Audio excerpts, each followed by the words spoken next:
Nashik TV, हमेशा सच के साथ। भैया कोई आ रहा नहीं अंदर से, तुमने फ़ोन किया अभी तक? क्या बात है, कोई आ रहा नहीं है? कोई अधिकारी नहीं है क्या? कोई अधिकारी है ही नहीं मौजूद? सोनीपत नहीं है क्या? तो अभी बात करने के लिए कोई भी नहीं है? कोई जवाब नहीं देगा? सरकारी पोस्ट ऑफिस में कर्मचारी और अधिकारियों के माध्यम से आम जनता को किया जाता है परेशान। शाहीना अब्दुल समद बरमारे इस युवती को पासपोर्ट ऑफिस में अधिकारी और कर्मचारियों के माध्यम से काफी परेशान किया गया है। इस युवती का यह भी कहना है कि कर्मचारी ड्यूटी टाइम में ऑफिस के अगले रूम में बैठकर टाइम पास करते हैं और पासपोर्ट क्लियर करने के लिए छोटी छोटी बातों को लेकर तारीख पर तारीख देते हैं, जिसकी वजह से आम जनता को काफी परेशानी होती है। इस युवती को एक छोटी सी गलती निकालकर बेवजह परेशान किया जा रहा था। जब इस युवती ने स्टाफ की गलतियों को अपने मोबाइल के कैमरे में कैद करना चाहा, तब एक कर्मचारी ने इस युवती को कहा यहाँ पर फोटो और वीडियो निकालना मना है। ऐसा कह के इस युवती को अपनी गलतियों पर पर्दा डालने की कोशिश की, मगर युवती ने अपनी सूझबूझ से आखिर स्टाफ की गलतियों को अपने कैमरे में कैद कर लिया और इस सारी परेशानी को हमारे चैनल के माध्यम से संबंधित अधिकारियों तक पहुँचाने की कोशिश की है। महाराष्ट्र राज्य की सरकार ने और केंद्र सरकार के संबंधित अधिकारियों ने इस बातमी को देखकर नासिक रोड के पासपोर्ट ऑफिस के संबंधित अधिकारी और कर्मचारियों की गलती की दखल लेते हुए कार्रवाई करनी चाहिए और आम जनता को न्याय देना चाहिए, ऐसी मांग युवती के माध्यम से की गई है। चलिए सुनते हैं क्या कहा इस युवती ने। नाम बोलो तुम्हारा। शाहीना अब्दुल समद बरमारे। क्या प्रॉब्लम है? एक्चुअली मैं यहाँ पर रायगढ़ से पासपोर्ट बनाने के लिए आई हूँ। फर्स्ट मैंने जो डॉक्यूमेंट्स प्रोवाइड की थी, वही डॉक्यूमेंट्स के ऊपर मेरा और मेरे छोटे बेटे का पासपोर्ट रेडी हो चुका और सेम डॉक्यूमेंट्स के लिए इन लोगों ने मेरे बड़े बेटे का पासपोर्ट होल्ड पर रखा था और मुझे डेट मिली थी 9 और प्रोफेशन से मैं टीचर हूँ, तो मैं 9 को कुछ ऑफिशियल वर्क की वजह से आ नहीं पाई, तो मुझे 17 का अपॉइंटमेंट मिला। अपॉइंटमेंट मिलने के बाद में जब मैं आई तो मुझे कहा गया था कि आपको पासबुक लेकर आना है। वो मैंने उनको लाकर इशू करवाया, उनको बताया, इट वाज टोटली अपडेटेड, मतलब उसमें कोई इशू नहीं था। फिर भी उनका बोलना है कि आपको आपका पासपोर्ट लेकर आना चाहिए था, जो जस्ट मुझे 8 डेज़ पहले मिला है। लेकिन उसमें प्रॉब्लम ऐसा है कि जब मुझे यहाँ से बताया गया कि मुझे पासबुक लाना है, तो पासपोर्ट जो है वो बहुत ज़्यादा इम्पॉर्टेंट डॉक्यूमेंट है और वो इम्पॉर्टेंट होने की वजह से मैं उसको ट्रैवलिंग में कैरी नहीं कर सकती थी। अगर यहाँ पर वो मैंडेटरी था तो मैंने यहाँ पर 50 रुपीज़ SMS का चार्जेस पे किया था।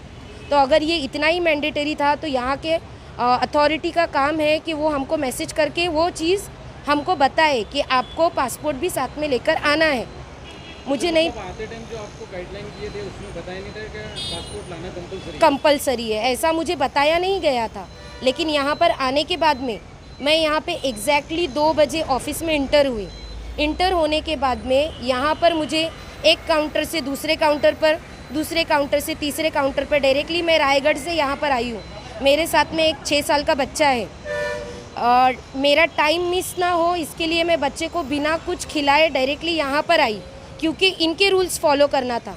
लेकिन यहाँ पर आने के बाद में ये लोग ने मुझे हैरेस किया। 4 बजे तक के वहाँ के जो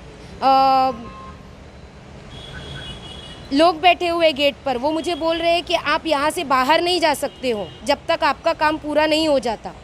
और साथ ही साथ वहाँ पे A1 से लेके A10 तक काउंटर है, लेकिन उस काउंटर पे सिर्फ 2 ही ऑफिसर्स बैठे जो काम कर रहे हैं। वहाँ के 8 ऑफिसर्स कहाँ है वो मुझे नहीं पता। और वहाँ पे बहुत सारे लोग हैं, जो छोटे बच्चों को लेकर बहुत सारे बूढ़े लोग हैं। मीन्स मुझे समझ में आया कि ये लोग यहाँ पर हमको परेशान कर रहे हैं और इनको कुछ चाहिए है। मीन्स ये कमा रहे हैं 50,000 रुपये और 1,500 रुपये कमाने वाले से इनको 100, 200, 500 की आशा है। अच्छा, किसने आपसे डायरेक्टली कुछ मांगा है? नहीं, उनका बॉडी लैंग्वेज मुझे बता रहा था कि उनको कुछ चाहिए। लेकिन जब मेरे वहाँ पे, आप CCTV कैमरा भी चेक कर सकते हो, जब मैंने वहाँ पे means I was totally harassed, और जब मैंने वहाँ पे ज़ोर से बोलना शुरू किया तो वो लोग डर गए। मैं मोबाइल से मैंने मेरे पर्स से मैंने मोबाइल निकाला फ़ोटोज़ निकालने के लिए, तो वहाँ पे आके मुझे वो बोल रहे हैं कि आपको अलाउड नहीं है। मीन्स अलाउड इसलिए नहीं है कि अंदर क्या कारनामे चल रहे हैं वो किसी को पता ना चले बाहर, इसके लिए हमको मोबाइल वीडियोस निकालना, फ़ोटोज़ निकालना वहाँ पर हमको राइट नहीं है, बट उनको राइट है कि वो हमको हैरेस कर सकते हैं। आपने ये सारी तकरार उनके कोई अंदर वरिष्ठ अधिकारी इनको की क्या? वहाँ पर एक ब्लू शर्ट में एक ऑफिसर बैठे हुए हैं, उन्होंने मुझे कोऑपरेट किया, उन्होंने मेरा काम करके दिया। अगर नहीं हो सकता था तो वो उनसे भी नहीं हो सकता था। ये सिर्फ हरेसमेंट आपके साथ हुआ कि और कोई लोगों के साथ? मुझे वहाँ पे देखकर लग रहा था कि ये दूसरों के साथ में भी हो रहा है। फिलहाल में कोई ऐसा अनुभव अंदर मिला है कोई? एक लेडी थे और एक उनके साथ में एक जेंट्स थे, वो औरंगाबाद से आए हुए थे और मे बी वो सीनियर सिटीज़न में काउंटिंग होते हैं। वो लोग भी मतलब इस काउंटर से उस काउंटर पे, इस काउंटर से उस काउंटर पे घूम रहे थे और लग रहा था कि वो भी बहुत परेशान है।